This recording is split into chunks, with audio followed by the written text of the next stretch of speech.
خب بریم با هم زمانا رو ببینیم. من با فعل گو براتون مثال میزنم. حال ساده I go. حال استمراری I'm going.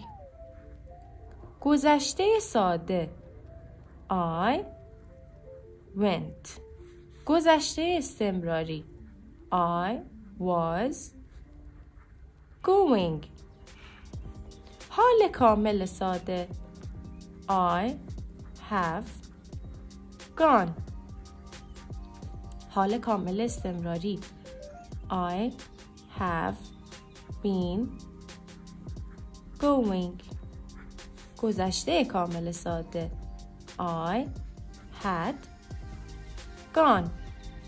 گذشته کامل استمراری I had been going. آینده I will go. آینده استمراری I will be going. آینده کامل ساده I will have gone. آینده کامل استمراری شما بگین چی میشه؟ خب از اونجایی که شما زحمت کشیدین و اومدین یوتیوب بنده و منو سابسکرایب کردین، خب یه فرقی با بقیه دارین و منم تصمیم گرفتم که بیشتر این مطلب رو بهتون توضیح بدم. یه نکته اگه بخوام راجع به حال ساده بگم بهتون، حالا با این مثال شاید خیلی جور در نیاد، اما حال ساده ما در واقع واقعیت هستش که ما بیان میکنیم. مثلا بخوام مثال بزنم A day is light. روز روشنه، پس یه واقعیت رو دارم بیان میکنم. پس چی شد؟ واقعیت. یه مورد دیگه هم عادت روزانه شماست مثلا، یا حتی جملات امری. و برای حال استمراری بچه‌ها، حال استمراری همه ما این تصور رو داریم که یه کاری که در حال انجام هستش رو ما براش حال استمراری استفاده میکنیم. اما یه نکته رو بهتون بیان کنم که حتما نباید در حال انجام اون عمل باشین. مثلا شما حتی اگه دارین این روزها یه کتابی رو میخونین هم میتونین از حال استمراری استفاده کنین. I'm reading this book these days.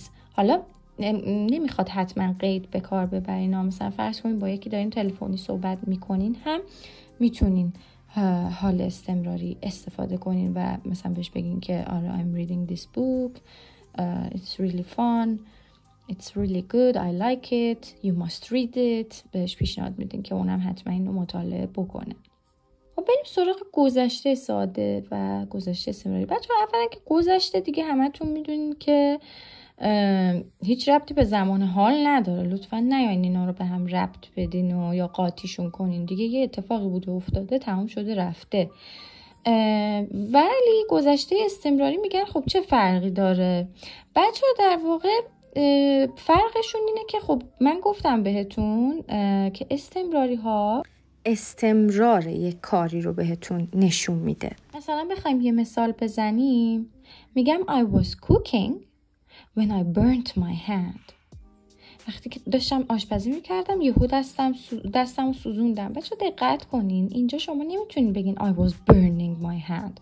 سوختن توی یک لحظه اتفاق میفته، درسته؟ حال کامل ساده. بچه نکته‌هایی که میگم واقعا مربوط به نکته‌های داخل کلاس بنده میشه و خیلی کاربردی و به درد بخورن و باعث میشه که شما واقعا دیگه این زمان‌ها رو به خوبی بتونین از هم دیگه تشخیص بدین. حال کامل ساده بچه‌ها یه جورایی به ما رزومه و میده از کارهایی که شما کردین و در واقع همون ماضی نقلی ما هستش توی فارسی.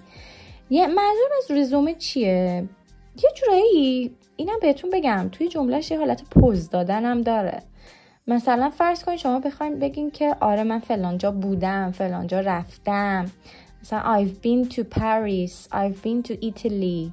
مثلا میبینی یه حالت هم رزومه داره به ما از خودش میده که چه کارهای این فرد تو طول زندگیش کرد. استمراری اگه بپرسن چه فرقی با حال کامل ساده داره، بچه‌ها تقریبا هیچ فرقی با هم ندارن. فقط باز حال کامل استمراری میخواد به ما نشون بده که اون کار از گذشته تا الان اومده ولی هنوز ادامه داره. اما خب حال کامل ساده اینجوریه که از گذشته تا الان اومده و تموم شده.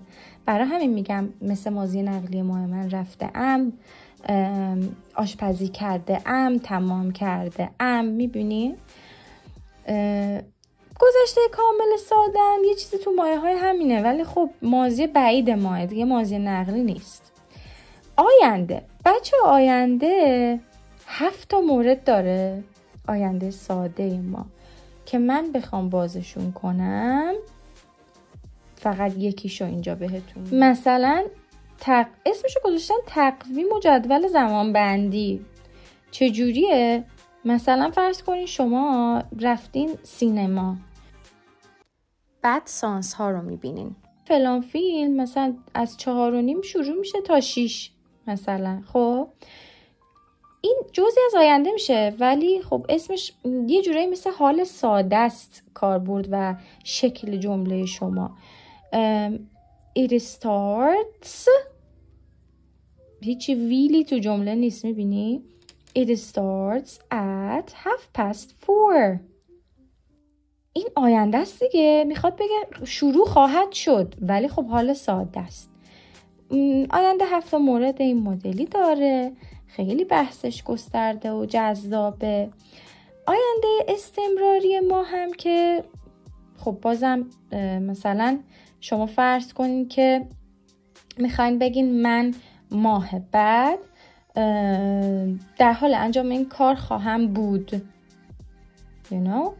So I will be enjoying my time at beach while you are working here. برای شمایی که اومدین یوتیوب ما جواب آینده کامل استمراری هم میگیم I have been going. این جمله معنی و مفهوم خیلی گسترده‌ای داره که شما تا کامل این آینده ها رو متوجه نشین خب این براتون مسلماً سخت‌تر خواهد بود. خیلی ممنونم ازتون که تایم گذاشتین و ویدیو رو تا آخر دیدین. ممنون میشم لایک کنین، کامنت بذارین و نظرتون رو بهم بگین. مرسی.